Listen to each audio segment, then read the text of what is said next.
ओम जय श्री श्याम। कैसे हैं आप सब। आशा करते हैं दर्शकों आप सुखमय होंगे, आप सभी आनंदमय होंगे। आज बात करेंगे दर्शकों कि एकादशी का व्रत क्यों करते हैं, एकादशी व्रत करने से कोई लाभ भी है या शास्त्रकारों और विद्वानों ने इसे यूं ही बना दिया, और एकादशी को चावल खाना वर्जित क्यों है।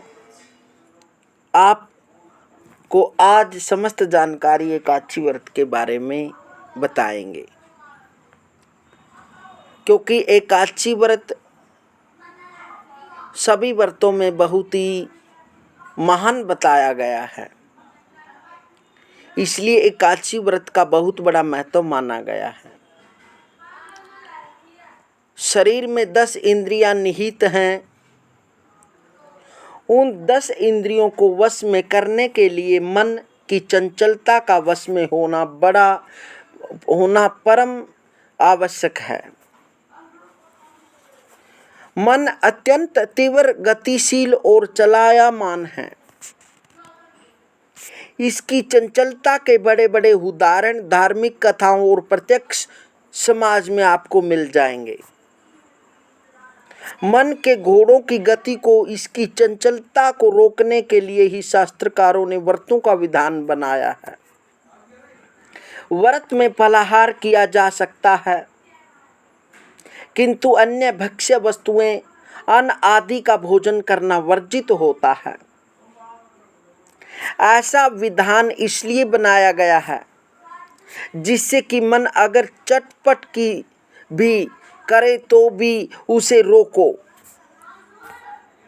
मन अगर खाने पीने की वस्तुओं से मान जाता है तो फिर उसे एकाग्रता की ओर ले जाओ। एकादशी तिथि को चंद्रमा क्षितिज की 11वीं कक्षा में होता है। यह साधना आदि के लिए अनुकूल समय होता है। ऐसे समय में यदि साधना की जाए तो साधना शीघ्र फलवती होती है।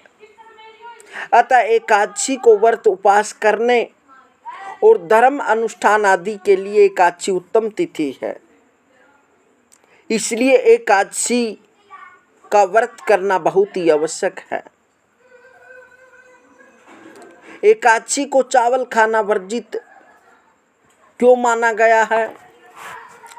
वास्तव में एकादशी में कोई भी अन्न नहीं खाना चाहिए, क्योंकि इस तिथि को अन्न में पापों का निवास होता है।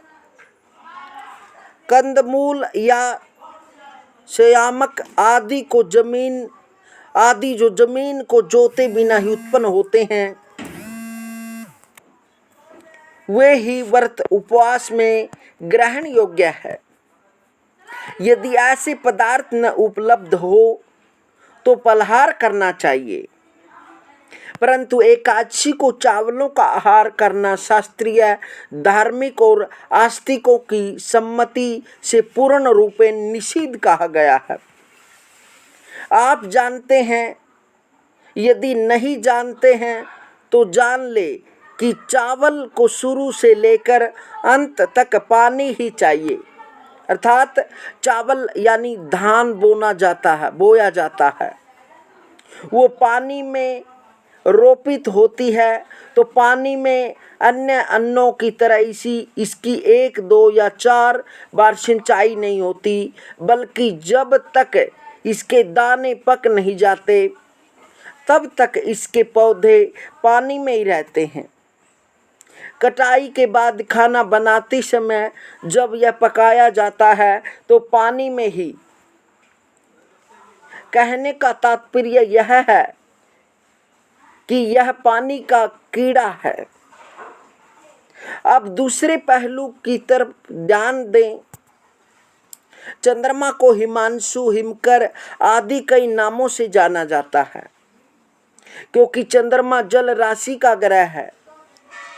यह पानी को अपनी ओर आकर्षित करता है। अष्टमी की तिथि से ही जल के प्रति इसका आकर्षण बढ़ने लगता है। कहने का तात्पर्य यह है कि एकादशी की तिथि से यह पानी को अपनी ओर खींचने का प्रयास करता है। पूर्णिमा को इसकी आकर्षण अक्षमता, खींचने की अक्षमता जल के प्रति पूरे उद्वेग पर हो जाती है, जिस कारण समुद्र में ज्वार भाटा आता है। आप पूर्णिमा, किसी भी पूर्णिमा को कलकत्ता या बंबई के समुद्रों में ज्वार भाटे का नज़ारा देख सकते हैं। तो चावल रूप में हमारे अंदर विद्यमान जल को खींचने का प्रयास भला चंद्रमा क्यों नहीं करेगा। परिमाण स्वरूप अपच, बदहजमी की शिकायत पेट में उत्पन्न हो सकती है। इस तरह धार्मिक और वैज्ञानिक दोनों विधियों से एकादशी को चावल खाना वर्जित कहा गया। वैसे भी चावल खाने से आलस्य की अधिकता होती है। एक महीने में 2 एकादशी आती हैं, एक कृष्ण पक्ष की, दूसरी शुक्ल पक्ष की। जब एकादशी को चावल का भोजन नहीं करते तो दूसरी एकादशी को भी न करें तो अच्छा है। व्रत उपवास में आलस्य से बचे रहेंगे। चावल का भोजन निद्रा और आलस्यवर्धक होता है, इसलिए एकादशी के व्रत में चावल खाना वर्जित माना जाता है।